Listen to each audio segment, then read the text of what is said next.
4 जून को 2024 लोकसभा इलेक्शन के रिजल्ट्स आ जाएंगे और इसी के साथ ये भी क्लियर हो जाएगा कि किसे चुना है देश ने अपना प्रधानमंत्री। लेकिन क्या आपको पता है कि कैसे चुना जाता है देश का प्रधानमंत्री? कैसे आपके वोट से ये तय होता है कि देश का प्रधानमंत्री कौन बनेगा? इस वीडियो में हम समझेंगे कि कैसे चुना जाता है देश का प्रधानमंत्री, क्या होती है ये पूरी प्रोसेस।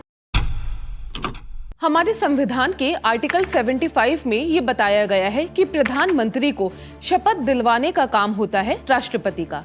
यहाँ आपको बता दें कि राष्ट्रपति सिर्फ और सिर्फ उसे ही शपथ दिलवा सकते हैं या उनके पास सिर्फ उसे ही शपथ दिलवाने की पावर होती है जिसे लोकसभा इलेक्शंस में बहुमत मिला हो।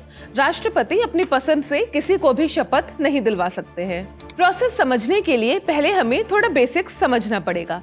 हमारे पार्लियामेंट के 2 हाउस होते हैं। एक होता है अपर हाउस जिसे हम राज्यसभा कहते हैं, दूसरा होता है लोअर हाउस जिसे लोकसभा कहा जाता है। आप अपने वोट से जिन उम्मीदवारों को एमपी के रूप में चुनते हैं वो सदस्य जाते हैं लोकसभा। एमपी यानी कि मेंबर ऑफ पार्लियामेंट। बहुत लोगों को एमपी और एमएलए में काफी कंफ्यूजन होता है। आपको बता दें कि एमपी होते हैं पार्लियामेंट के मेंबर्स, अब चाहे वो लोकसभा हो या फिर राज्यसभा। वहीं एमएलए होते हैं विधानसभा के मेंबर्स जिन्हें स्टेट असेंबली इलेक्शंस में इलेक्ट किया जाता है। अब अगर हम राज्यसभा की बात करें तो राज्यसभा के मेंबर्स का चुनाव जनता द्वारा सीधे तौर पर नहीं होता है। लोकसभा में कुल 545 मेंबर्स होते हैं जिनमें से 543 को चुनने का हक सीधे तौर पर जनता के हाथ में होता है। 2 सीट्स एंग्लो इंडियंस के लिए होती हैं। उनकी अपॉइंटमेंट सीधे राष्ट्रपति यानी कि प्रेसिडेंट ऑफ इंडिया करते हैं।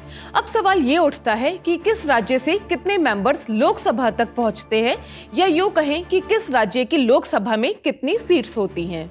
अब यहाँ हमें ये समझना होगा कि हर एक स्टेट का अलग अलग रिप्रेजेंटेशन का नंबर होता है।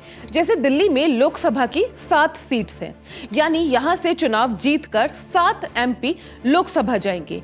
वहीं उत्तर प्रदेश इस लिहाज से काफी इंपॉर्टेंट है, यहाँ लोकसभा की 80 सीटें हैं। 2019 लोकसभा चुनावों में बीजेपी को 62 और उसके सहयोगी अपना दल को 2 सीटें उत्तर प्रदेश से मिली थी। महाराष्ट्र की लोकसभा में 48 सीट्स हैं, बिहार की 40 और तमिलनाडु की 39। अब अगला सवाल ये है कि सरकार बनाने के लिए लोकसभा में कितने एमपीज के सपोर्ट की जरूरत होती है? तो इसका जवाब है 272। यही वो मैजिक फिगर है जिसे पार्टियां किसी भी हालत में पाने की कोशिश करती हैं। राजनीति के सारे लॉज और फॉर्मूले लगा देती हैं। जैसे 2014 में बीजेपी ने एनडीए अलायंस की लीडरशिप करते हुए चुनाव लड़ा था, पर उसके खुद ही 282 एमपीज को जीत मिल गई थी। 1989 से 2014 तक देश में कभी भी अकेली पार्टी को बहुमत मिलने वाली सरकार नहीं रही है। 2009 में अकेले कांग्रेस ने 209 सीट जीती थी। उस वक्त कांग्रेस अकेली सबसे बड़ी पार्टी तो बन गई, लेकिन जो बहुमत का मैजिक नंबर होता है वहां तक पहुंचने के लिए उसे दूसरी पार्टियों का सहारा लेना पड़ा था। अब इन सब चीजों के बाद जिस पार्टी को लोकसभा में मेजॉरिटी मिलती है, यानी कि सबसे ज्यादा एमपीज का साथ मिलता है, वो अपने नेता का नाम राष्ट्रपति को भेजते हैं और राष्ट्रपति उस व्यक्ति को प्रधानमंत्री पद की शपथ दिलवाते हैं।